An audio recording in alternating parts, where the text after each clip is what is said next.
Hello, everybody. Great to see you all again. And welcome to the 99 Days Life Coaching. And I hope you did get my recorded video yesterday. And today, I'm going to share with you one real case study. So it is about the topic of body image and the fear of weight gain. And there will be no slide for today because, as it mentioned, it's a storytelling. All right.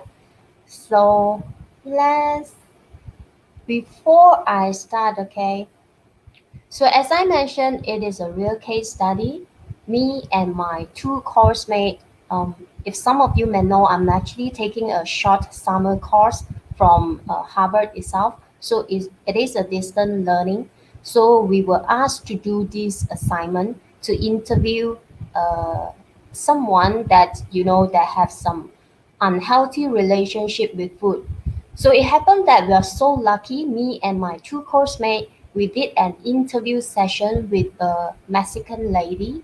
So her name is Jane. So it is just a nickname, okay?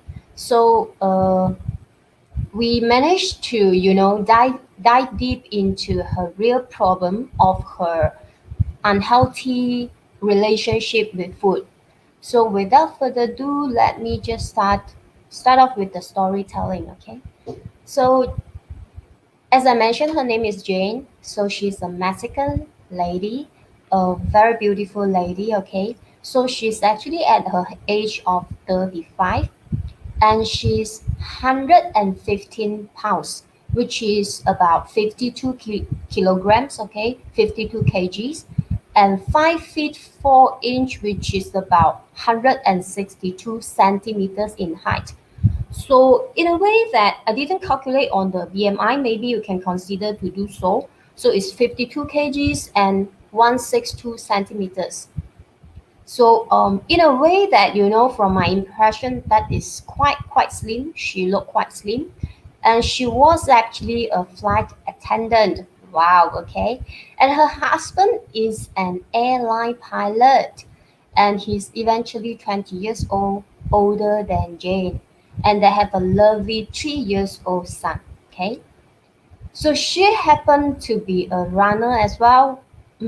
So I can really resonate with her story when she explained to us about her experience because I'm also a runner, you see. So in this, and this is what she said, okay. I do enjoy running. I ran my first marathon before the pandemic or before the lockdown. I did a lot of half marathons and I do run every day, every single day, okay, she said. And I have a really weird eating schedule, I guess. So some days I eat every day, as in my breakfast, my lunch, my dinner, I will eat all the three meals, okay?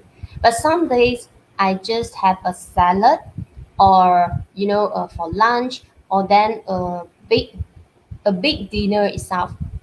Some days she just skip breakfast and she skip her lunch and she just have her dinner. And she never make up her mind on, how she eats itself.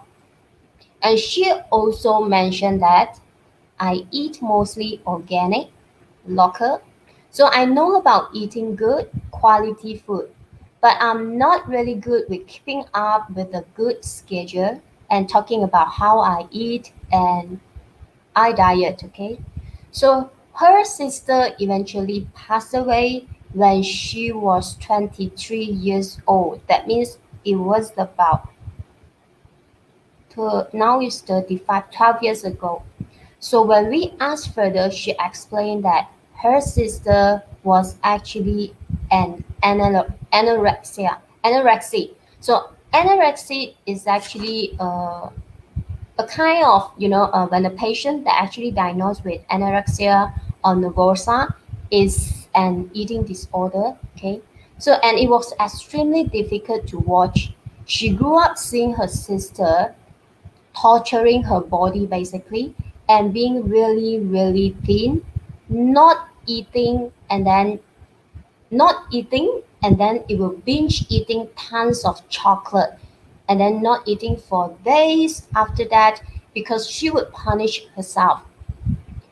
And let's come back a quick briefing about the term itself about anorexia nervosa.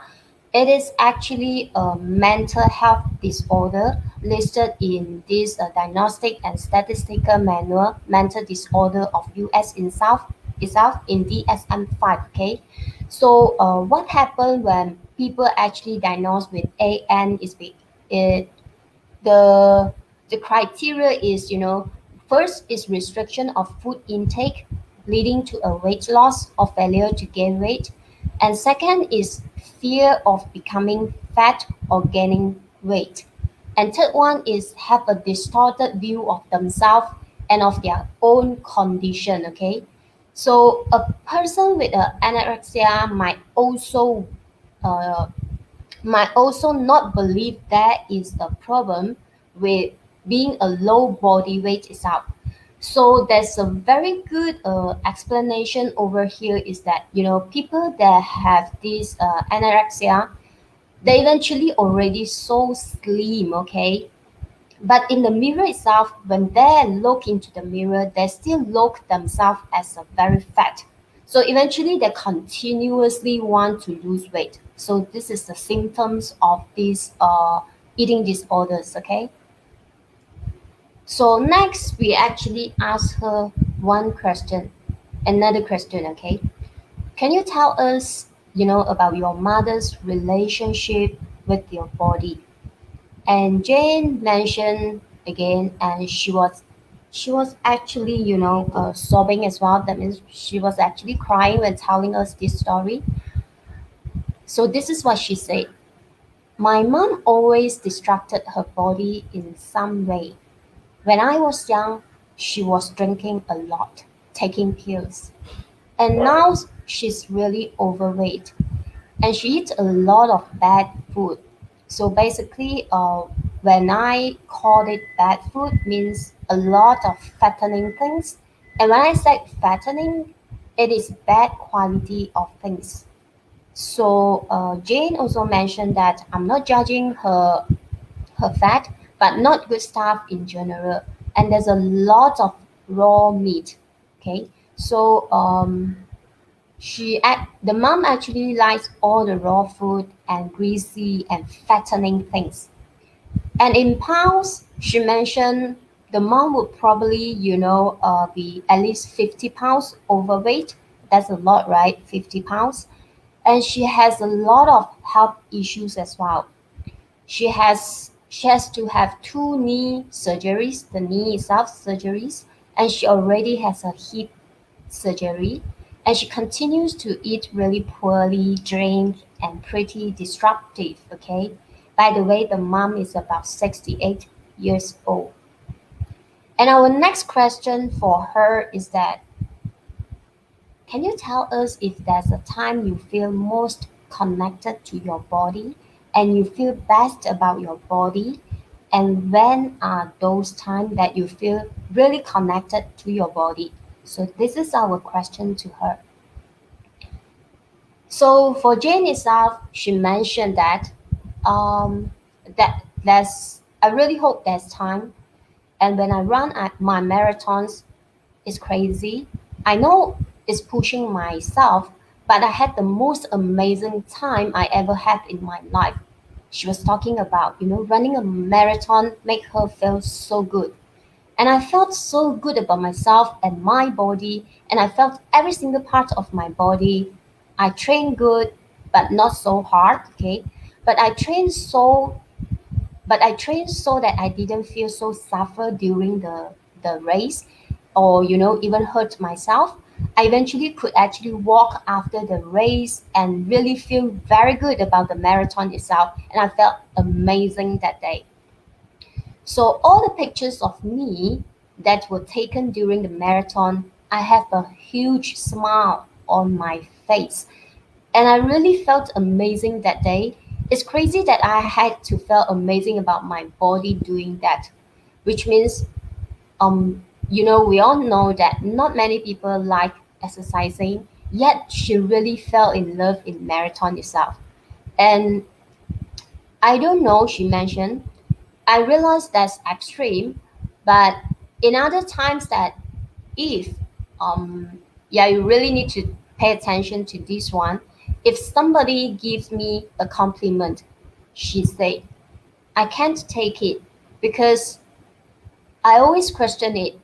I always feel guilty almost about getting a compliment about myself when I think I don't deserve it. Can you see that? She mentioned she think that she doesn't deserve it, a compliment, okay? So then she add on, when my sister passed away a few years later, I started partying really so hard.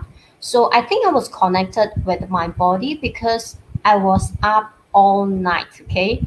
So I was working, and so I was always late night, and I don't think it was connected there, right? So then it was a flight attendant, right? You remember I mentioned about she was a flight attendant itself. So after graduated, she just busy with her work, and she had her uniform on, and she was really happy after she graduated, and she felt really good about herself. But would you yeah, and then next we come up with another question.